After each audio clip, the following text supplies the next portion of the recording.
In the days that followed, Linda's behavior grew even more suspicious. She spent nearly all her time with Sarah. They whispered behind closed doors and made phone calls she wouldn't explain. It felt like they were planning something I wasn't supposed to know about. And it dawned on me how long this pattern had probably been unfolding, right under my nose. As furious as I was, part of me still held on to hope. Hope that Linda would come to her senses, admit she was wrong, and apologize. But as the hours turned into days, I realized that kind of resolution was never going to come. This wasn't just a bump in the road. This was a fracture, deep, fundamental, and probably irreparable. And the worst part? I had no idea what to do next. In the days that followed, something shifted in the air between us.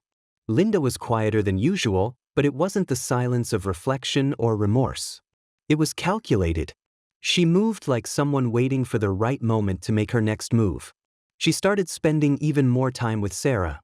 Whispered conversations behind closed doors, unexplained phone calls that stopped when I entered the room.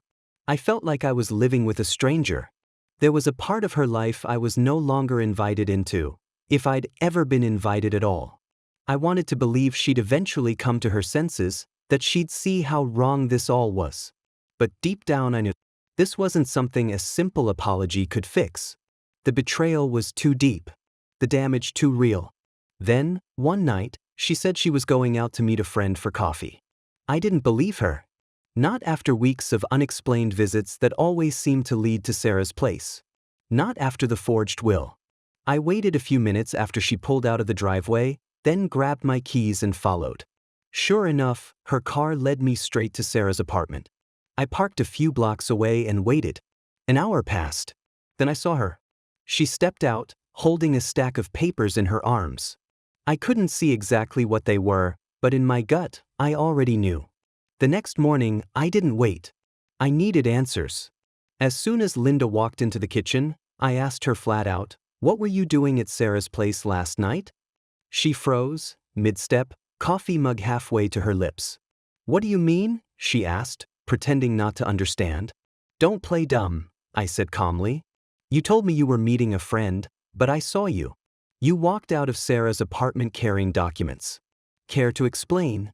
Her face turned red, but she tried to recover quickly. "I don't have to explain myself to you," she said, defensive and cold. "You do when it involves my estate," I shot back. "I know you're hiding something, Linda, and if you don't come clean right now, I'll take legal action." That got her attention. For just a second, her eyes flashed with panic. But it vanished almost as quickly as it appeared. She crossed her arms. "You're overreacting," she said. "Everything I've done has been for Sarah. She needs help, then. If you're not going to support her, I will." I stared at her in disbelief. "So you admit it?" I asked. "You're still trying to change the will. You forged my signature, and you're still working behind my back to give everything to her." "She's our daughter," Linda snapped. "She's struggled her whole life. Mark and Hannah don't need anything from us. They're doing fine. But Sarah deserves a chance." "A chance at what?" I said, my voice rising. "A chance to avoid responsibility forever? She's had every opportunity, Linda, and she's wasted them all." "You're not helping her," I continued. "You're enabling her. And now you've dragged me into this, with lies, manipulation, and betrayal." Her face hardened. The defensive mask dropped, and I saw something else, anger. "You've always been too hard on her," she said bitterly. "You never believed in her the way I do. All you ever do is criticize." "This isn't about criticism," I said, trying to keep my voice steady. "This is about trust. And right now, I don't trust you. You've crossed a line, Linda. I don't even know who you are anymore." She didn't respond. She turned and stormed out of the kitchen. I stood there alone, staring at the space she'd left behind, wondering how my marriage had unraveled into this mess. The woman I'd shared 3 decades with had become someone I couldn't recognize. Later that day, I picked up the phone and called my lawyer again. "We need to move fast," I told him. I explained everything that I saw at Sarah's apartment, what Linda had admitted to, and how it was all spiraling out of control. He listened carefully, then sighed. Dan, this is more serious than I initially thought, he said. If she's still actively working to tamper with your estate, we need to shut it down now. Before she does something permanent. We made arrangements to bring in a forensic expert, someone who could analyze the forged will and confirm what I already knew, that the signature wasn't mine. Within a few days, the results came back, just as I expected. My signature had been forged. The forensic expert confirmed it. Someone had skillfully imitated my handwriting, but the inconsistencies were undeniable. With this evidence in hand, I filed an injunction to block any unauthorized attempts to access or alter my estate.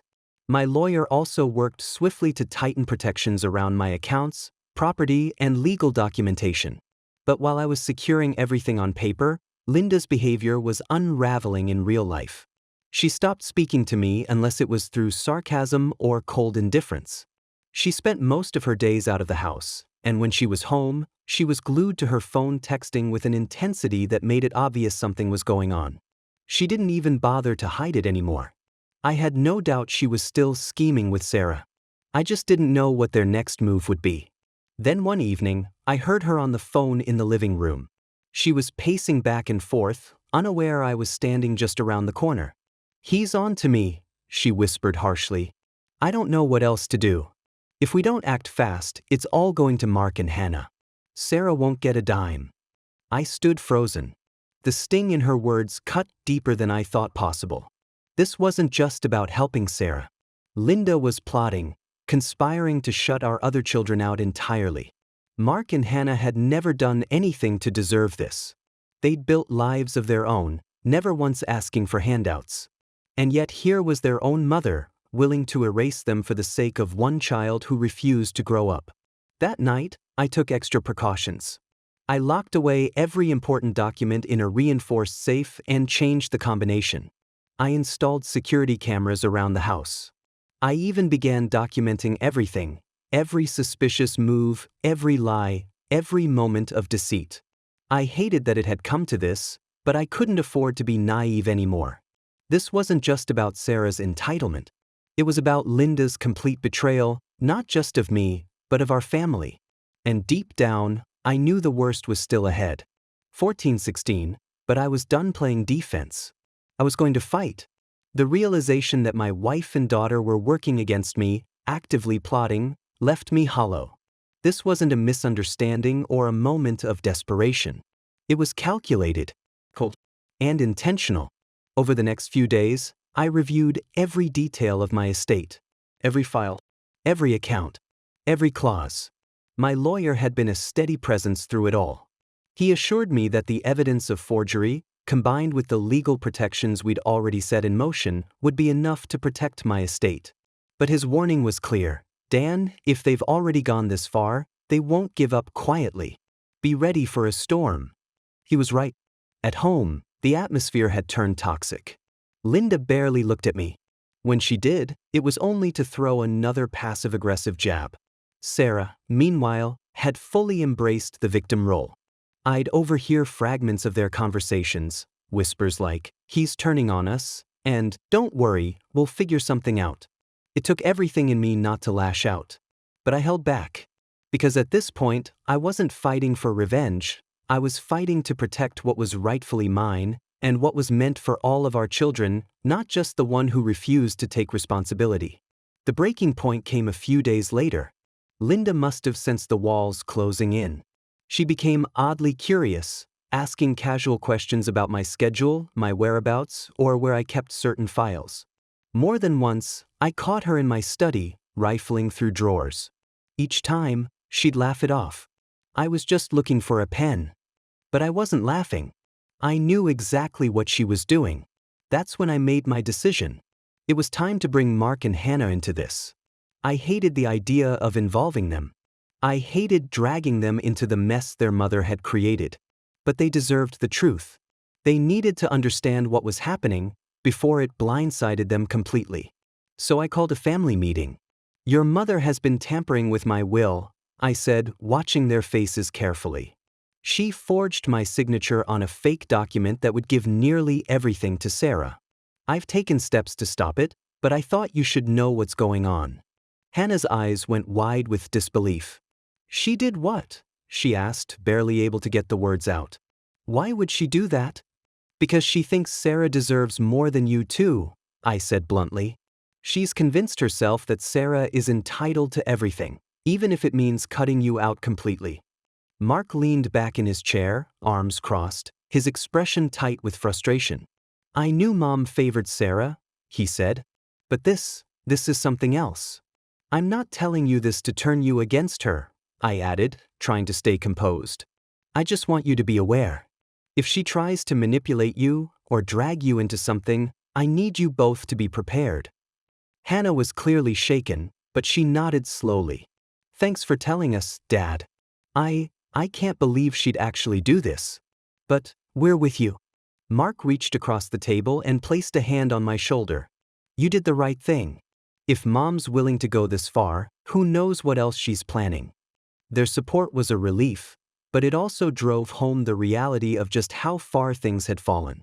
Linda and Sarah weren't just trying to hurt me. They were threatening to unravel our entire family. When I got home that evening, Linda was waiting for me in the kitchen. Arms crossed, jaw tight. Where have you been? She demanded. I was with Mark and Hannah, I said evenly. I told them everything. Her face contorted into disbelief and anger. How could you? You're trying to turn them against me. No, I said, calm but firm. You did that when you forged my signature and tried to rewrite my will. They deserve to know the truth. She opened her mouth to argue, but I held up a hand to stop her. Linda, I've tried to talk to you. I've tried to reason with you.